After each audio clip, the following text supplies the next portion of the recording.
Good day and welcome to Mission Control Houston, where the team of flight controllers is watching systems aboard the International Space Stations in support of the Expedition 31 crew aboard the space station. Commander Ola Kononenko, along with his Russian colleagues Gennady Padalka and Sergei Revin, and the two NASA astronauts, Joe Akaba and Don Pettit, along with European Space Agency astronaut Andrei Kuipers, all continuing through their day today as the space station orbits about 240 statute miles over the southern portion of South America after having completed several passes over the United States a little bit earlier in their day. It's been a very busy week for the crew aboard the International Space Station. Monday started off with a lot of cargo operations associated with the Dragon SpaceX vehicle that successfully splashed down yesterday in the Pacific Ocean after a 9-day mission. The crew did a lot of cargo operations and also completed some orientation for the new crew members, which are Joe Akaba, Sergei Revin, and Gennady Padalka, as they just arrived at the space station in mid-May.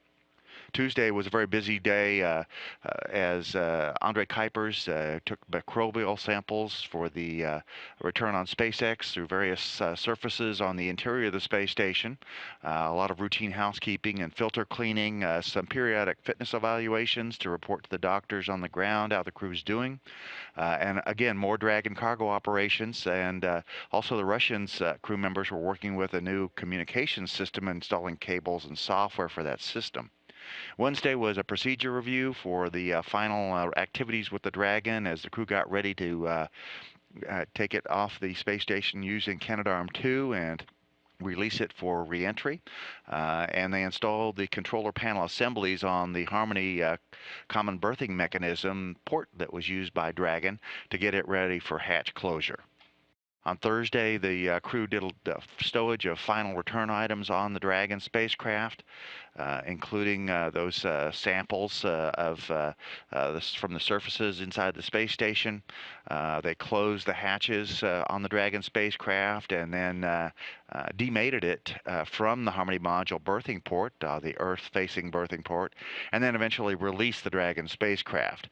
While they were doing that, their Russian colleagues were replacing 9 of 10 different smoke detectors that provide monitoring capabilities inside the space station. And then the crew monitored Dragon's re-entry and splashdown in the Pacific Ocean, which all went very well. Joe Akaba also provided blood and urine samples for experiments that are looking at how nutrition and microgravity affect the human body and how they might be related to long-term changes in eyesight for astronauts that could be important for both future human space travel for long distances and also for people here on the Earth who suffer from vision problems. Today is a final busy day for the crew on board the space station. That final Russian smoke detector replacement, more work with new communications systems. The Russians also continued work with their new MOCARD experiment that looks at how cardiovascular systems react to microgravity. One of the many research activities continuing on the space station, even in the face of all this commercial resupply activity.